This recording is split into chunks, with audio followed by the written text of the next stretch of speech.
I'm John Clark with the German Village Society. We're here this morning with Gabby. Say hi, Gabby.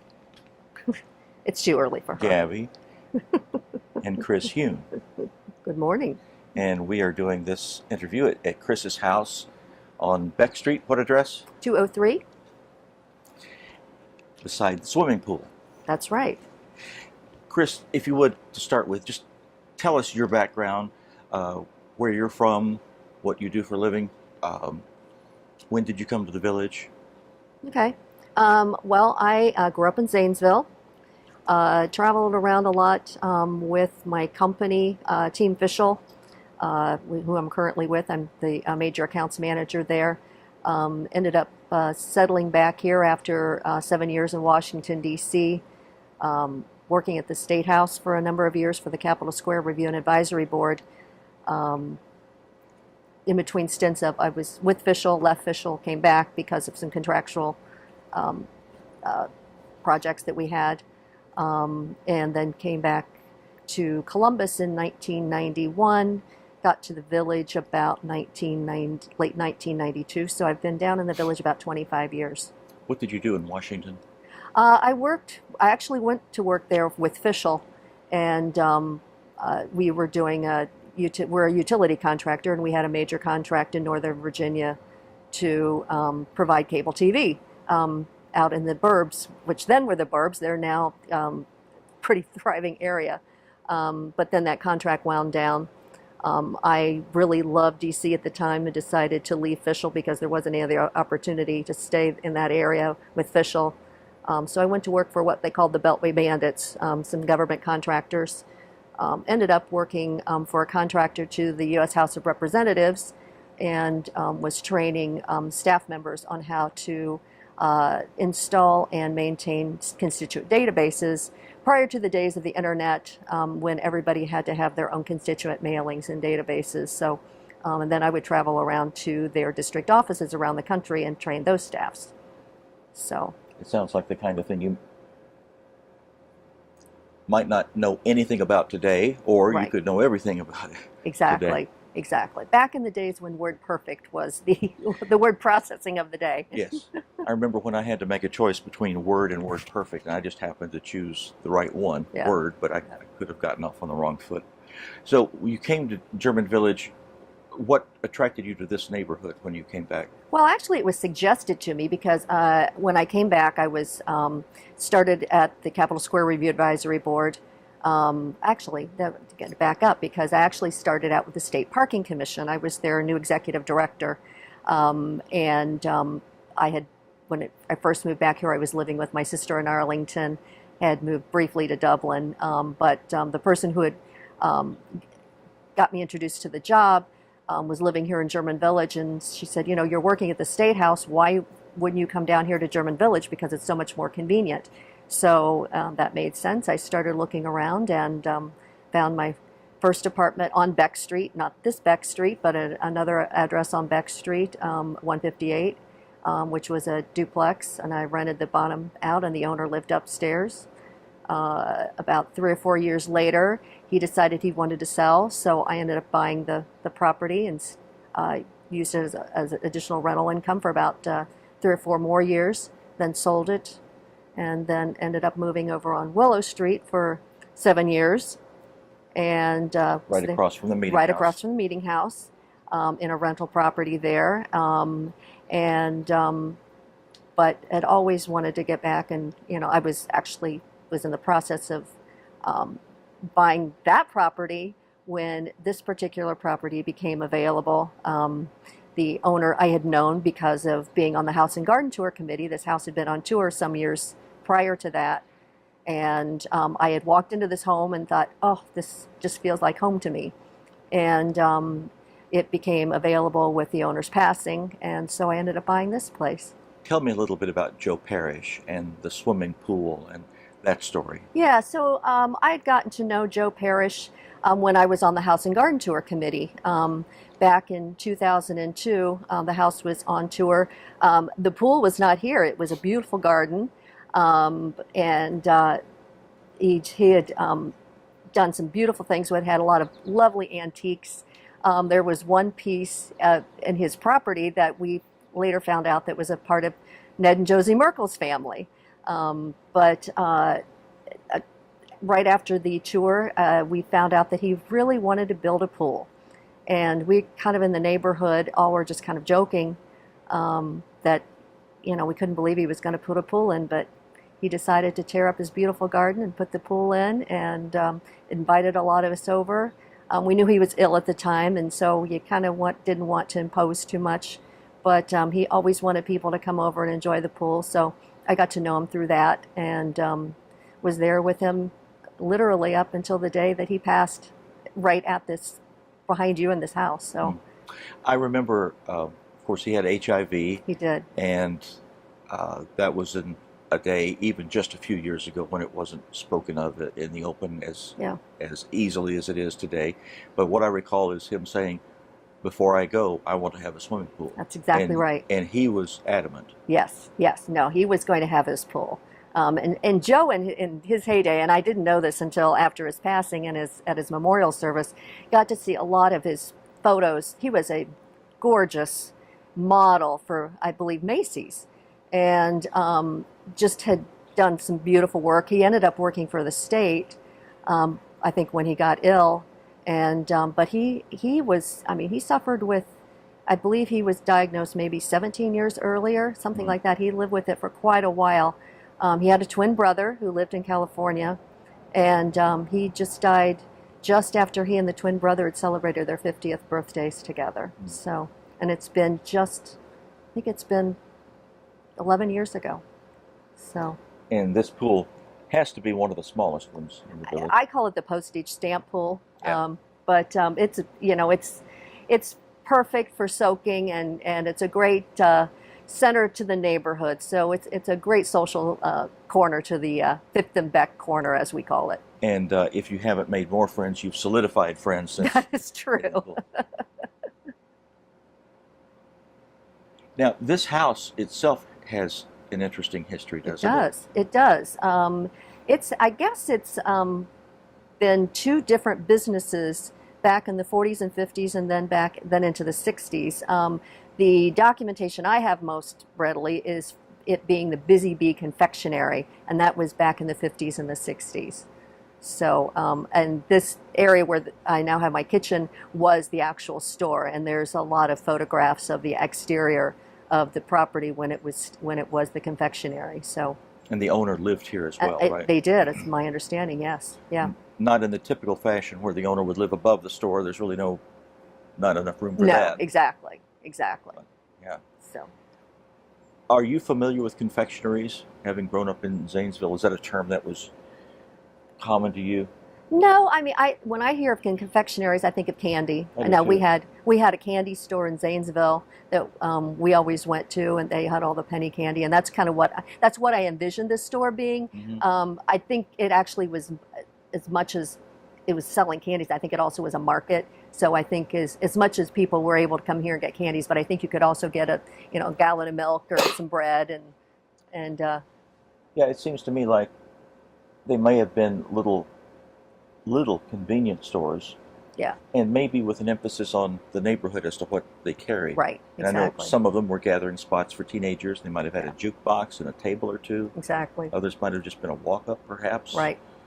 This one probably, as you said, sold a little bit of everything. Yeah. And, Lindenhoff's at the time, which is now Lindy's, which was another, just a block down the street. So I don't know if there was a lot more activity just because of that being in the close proximity. So, yeah. So tell me about moving in and getting to know people. Did you know a lot of people in the village when you moved here? Did it take joining the German Village Society or volunteering down here to get to know people? How did that work? So when I moved down here, I knew a couple of people, but not many. I actually was encouraged by another Beck Street neighbor, Jeff and Sarah McNeely, who I'd met, to join the society. I believe Jeff was on the board at the time. So that was my first introduction to the German Village Society. And then also I volunteered as a host host for House and Garden Tour, and that really was the beginning of my long-standing involvement with House and Garden Tour. So that really was the start of it. And as with any organization, the minute you get involved with anything, they try to get you involved in anything else they can. And I embraced all of it. And living here on Beck Street has always been a group of people that have been very engaged. We have Terry Dickey, who had, I think even at the time that I first moved into my house, had lived on the corner for maybe 25 years at that point. So she was fully engaged. The McNeelys. Trying to think who else was down here, but there was a lot of people who'd been down here for a long time, and they were always very welcoming, and it's always been very social. So there was always neighborhood parties. So we were very lucky. I had the neighbors next door to me.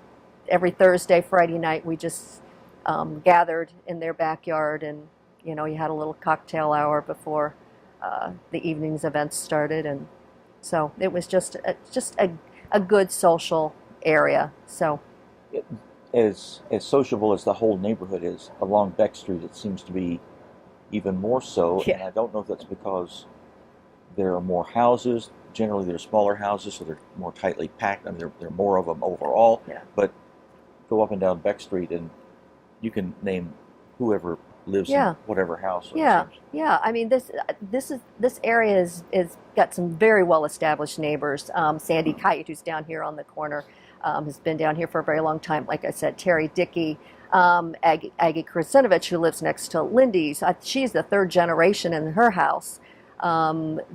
So you've got a lot of people who've got a long history down here, and they embrace their neighbors. Anytime that there's a new neighbor coming in, we tend to have a little party to introduce them. Of course, as you'll recall, Andrea Canburn was down here for a number of years, renovated 4 different homes on Beck Street. And she generated a lot of energy among the neighbors, and with parties and bringing a lot of attention to the neighborhood. So yeah, we've done a lot. I think Frank Fetch Park has been another attraction to a lot of people. So, but this group, we've kind of taken care of each other. Bruce and Denny, Bruce Meyer and Denny Velo, who live next door to Sandy, another longtime residents. Everybody has just kind of taken in anybody who arrives and makes them feel welcome. I've said for a long time, German Village is attracted to people. You're attracted to people. I should back this up. German Village was attractive to me initially for the architecture and the brick streets, but it's the people that's kept me here, and it really is that sense of community. And Beck Street's a prime example of the reason why I want to stay here. And I hear that from a lot of people about a lot of towns they live in. Well, I come here for the pretty house, but then we've got great neighbors. But yeah. I really do think it's a little different here than in most places. It doesn't feel like the suburbs. It doesn't feel like big city downtown. No. It's totally different. Yeah, I mean, it really is a small community. It's obviously walkable. Everybody looks after each other. If there's an event, whether it's a birth, a death, any kind of celebration, we all get involved and support whomever is going through whatever they're going through, whether it be positive or negative. And it's just this great sense of community down here. It's really sustained me. I've said that this really is my second family. As much as I spend more time with the people here than I do with my own blood relatives. So I look to them to be my second family. Yeah. Yeah. You've been here, what'd you say, about 25 years? Mm-hmm. Of course, the neighborhood is about 57, 58 years old. Have you seen much change in the 25 years you've been here? I think it's been gradual. I think a lot of it was in place when I got here. You had the Fred and Howards of the world and other folks who really were the pioneers to kind of solidify what German Village is today. But I think it's been more gradual as far as us being a little bit more progressive, trying to look to the 21st century and beyond. What is German Village going to look like in the next 50 years? I think people are paying more attention to that now. People are renovating their houses for. I think we're seeing more larger homes or houses being renovated into larger homes rather than people just moving in and renovating what's existing. I think they're looking to energy efficiencies. I think the structure of German Village the society is changing a little bit. We have to kind of look at where we are as an organization. How do we fit in the bigger picture? So I think you see those evolving over with time with our changes in our board and getting a younger group of people engaged. You kind of had, when I first came here, there was kind of a core group of people who really kind of ran the village. You had the Terry Dickies and the Fred and Howards and the Jerry Glicks and the Bill Curlises, and so they really were the solidified group. And now you've got a new generation, so people come in with different attitudes, and it's positive. I mean, it's a good thing for us to have new blood come in and look at how is German Village going to look down the road. And perhaps that base of people is broadening a little bit too. Yeah, absolutely. Yeah. Yeah, I think it's very good to see as many young people as we've had. And I'm seeing more children down here than I did before. Absolutely. Jan and I have been down here about 25 years as well. And a lot more small children. Yeah. I think there's a great energy among, I think people are now not necessarily always going to coming down here when they first get married and then going to the burbs and coming back. I think there's much more of a concerted effort to try to stay down here if they can, rather than trying to make those kind of moves, which I think is positive. There's been some positive things going on with people getting engaged with the school systems to try to keep their kids here. So I think that's all. I think that's all good for the neighborhood. There's the South Side Stay. South Side Stay. And right. Stewart School, I think. Right. They guarantee so many slots for Correct. Neighborhood children. Correct. Now. Yeah. So I've been engaged with House and Garden Tour for many years, but I've also served as a board member, a couple of terms as board member. When I first joined the board, my first tenure there, my question was, at the time Mary Cusick was a board president, and as they were asking me to get on board, we didn't have term limits for board members. And I said, really? Because the other boards I'd involved with all had term limits. And she said, no, we just haven't done that. And we did have, to the point of trying to get new blood in, we had a core group of people who had been on the board for a number of years, all had great institutional historical information. But my sense was that there was a growing amount of people who would like to get involved, but they felt like they weren't going to have a voice because there were these people who had been there for so long, and they felt like, well, we've already done it this way, we need to keep doing it. And interestingly enough, I was there during somewhat of a tumultuous time. We were transitioning between directors for the society. We had some challenges financially with a couple of bad years with weather-related events, so we were having some financial issues, and there seemed to be a lot of tension between board members, and a lot of these people were very dear friends of mine, and I just decided that I needed to step off the board because the friendships to me were a little bit more important than the issues that we were dealing with at the time. So I was trying to preserve some relationships, and so I stepped off the board. Ironically, I was surprised what a impact making that move did on other people. People really were shocked that I stepped off. A lot of people asking me why, and it brought up some other issues. People started asking questions about the board makeup, and it actually ended up leading to the discussion on term limits, which we now do have.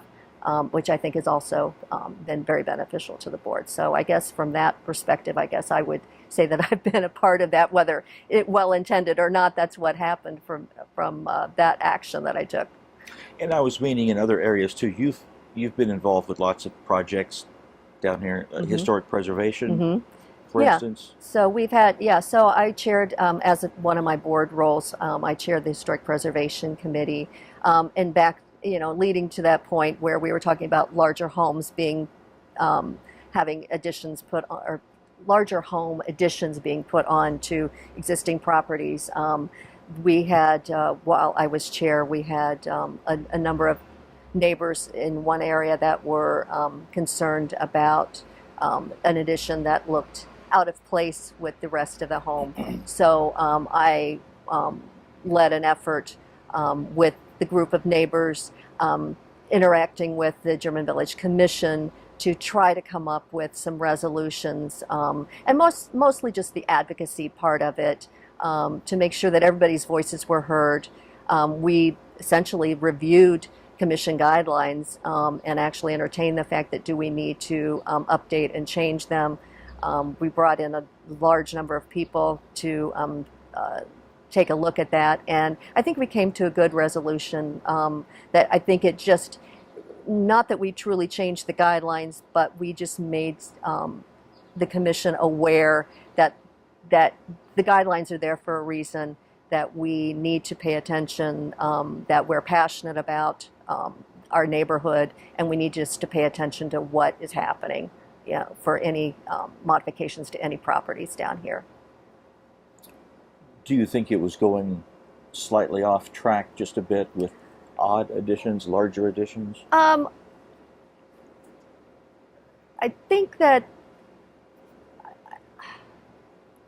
think large additions have their place. I'm not sure.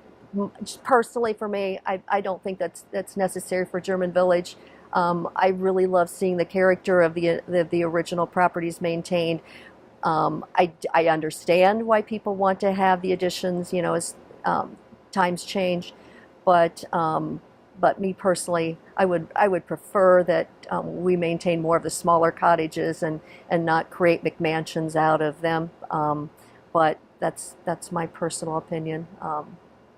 It's a challenge. It does seem like a lot of large additions are going on these days. And coupling of houses that are side by side, and you have to wonder if that's right for the future. And and in some instances, it's actually benefited the properties themselves. As a prime example, right across the street from me, we have two homes that were joined together, done very well, very tastefully, with an addition on the back. And that property had been in demise for a long time. So by doing what the owner did, she actually improved it, and I get that. In that particular instance, it worked. I'm not sure it works in every case, but I think that's just my taste versus somebody else's taste. So, for anyone watching this years from now, you could speak now about St. Mary's High School. Not that you were completely involved in that project in any way, but talk a little bit about how that came about. So, so of course, when I first moved down here, that was an office building for a number of years, and it was had a U.S. bank there, a number of buildings or office tenants, but it was sad. It looked like it needed some TLC. Eventually, everybody decided that they needed to be in a better situations in different buildings that could better suit their needs. So the building went up for sale, and essentially it just kind of sat there for a while until the current owners purchased it and renovated it into this beautiful single-family home. I think it's 13,000 square feet. But I think the biggest improvement to it was obviously the green space. You basically took an asphalt parking lot and made it into a beautiful garden setting. And ironically, as big a building as it is and setting, it fits into the neighborhood. And I think the owners did a fantastic job trying to make it, even though you have a different scale, obviously you had to work with that, they made it fit. And it certainly is a great asset to Mohawk Street. So I applaud the Walters and everything, all the efforts they put into it. So that's how I back off of that comment earlier, because it's all about the setting, because every situation I think is different. And it was controversial at the time. Oh, it definitely was. Yeah.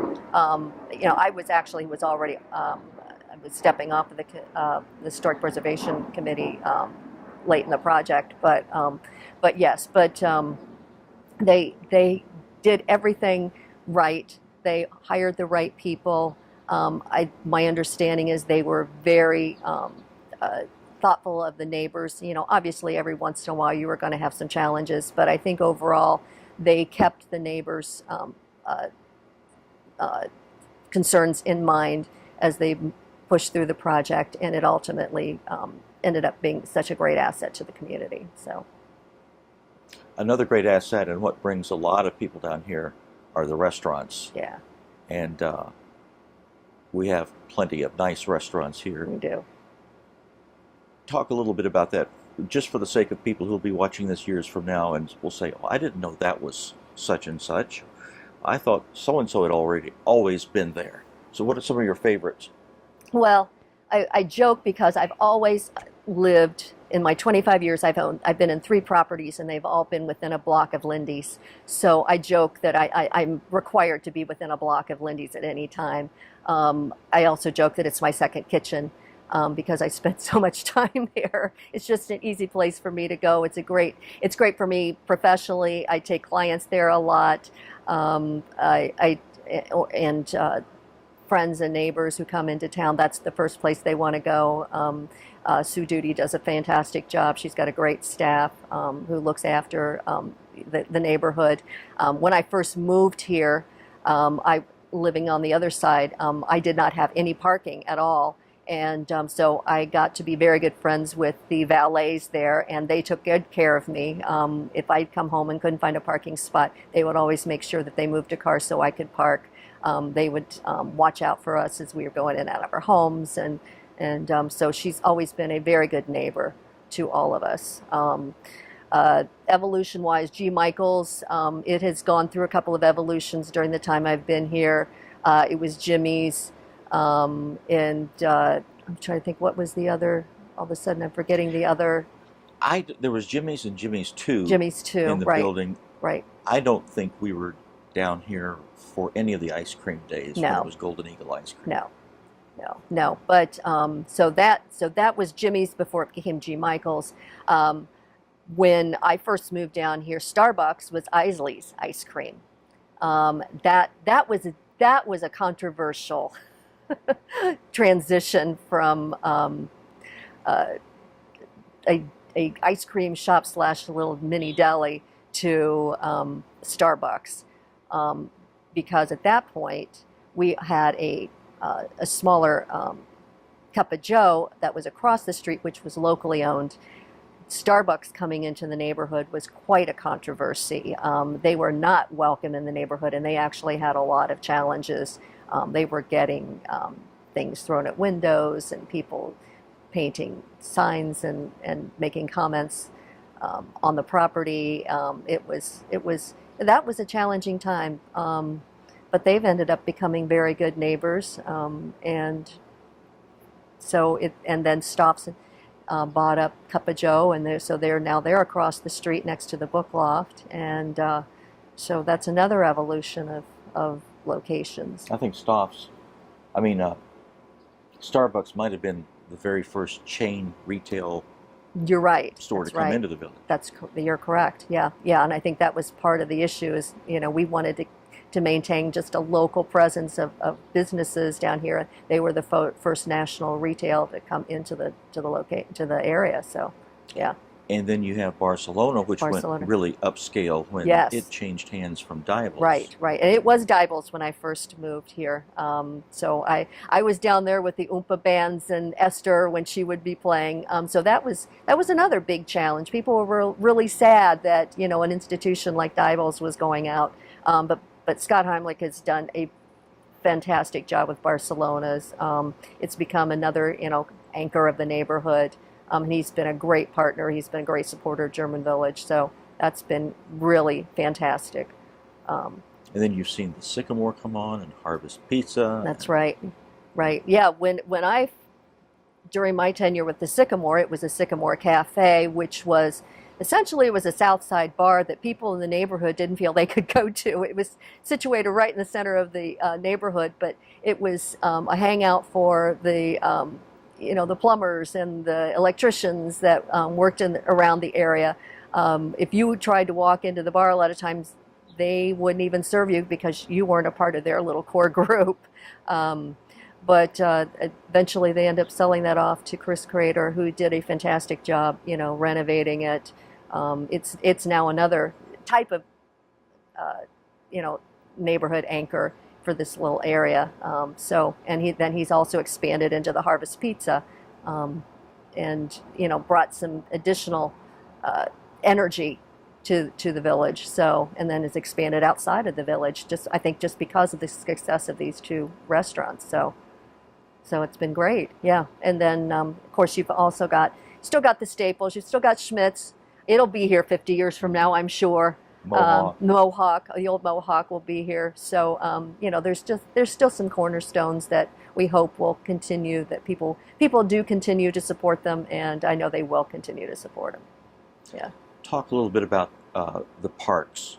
Schiller Park, have you seen much of a change since you've been here in Schiller Park? Oh, yes. So Schiller was coming on as I moved down here. I think the amphitheater was being built. They were, improving the park area around the Schiller statue. Huntington Gardens were getting solidified. I know that Janet Druin led a big effort back when her kids were young to improve the playground there.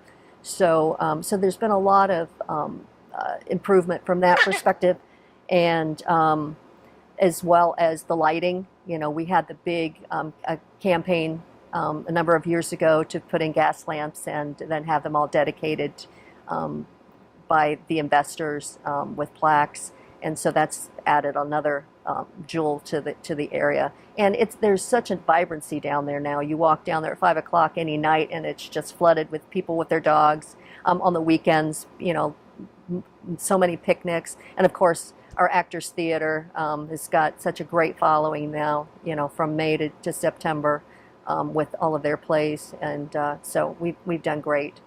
You know, we've done great things down there. Again, more energy. The Grace Highfield Gardens continue to be supported. There's a core group down there led by Bert Stevens, who has made it their mission in life to make sure that the gardens and that area stays pristine, and working with the City Parks and Recs group, who have been a great partner. And then Fetch Park, I don't recall what it looked like when I moved here 25 years ago. What do you recall? Well, you know, I don't know why I don't recall, but it wasn't a destination. It wasn't a destination, and it wasn't until 1996, which is a few years after I moved down here, when the strong efforts were to, you know, take it over and really make it into what it is now. And that, you know, that all goes back to Jerry Glick. You know, God bless him, and, you know, I still feel his presence in there to this day. You walk in there and you always think of Jerry the minute you get in there. He just had a vision for that park. He rallied the right people together, got the funding, got the garden club energized to make it what it is now, with him and Kathy Heinlein, Sarah McNeely, Bruce Meyer, who's overseeing it now with Jane Forbes, and some others, Mickey Hamilton. They are continuing to lead, you know, the vision that Jerry started. and it's really become a gem in this part of the neighborhood. You and I are both 60 now, I think. What do you hope to see here over the next 25 years? I want to continue to see an energy. I want to see more young people getting involved. I think that's happening. I want to continue to not forget that we are an historic neighborhood, um, and just I want people to see this neighborhood for what it started out to be, and how far we've come, and then look and continue that legacy moving forward. It's there's not a whole lot more to renovate down here, but I think that if we continue to work on maintaining the integrity and the historical, what I want to call it, integrity of the neighborhood.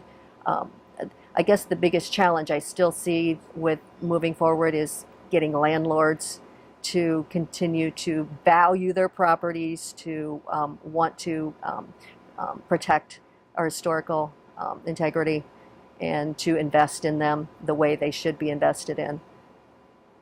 If you could sum up what German Village means to you for people 25 years from now, what would you say?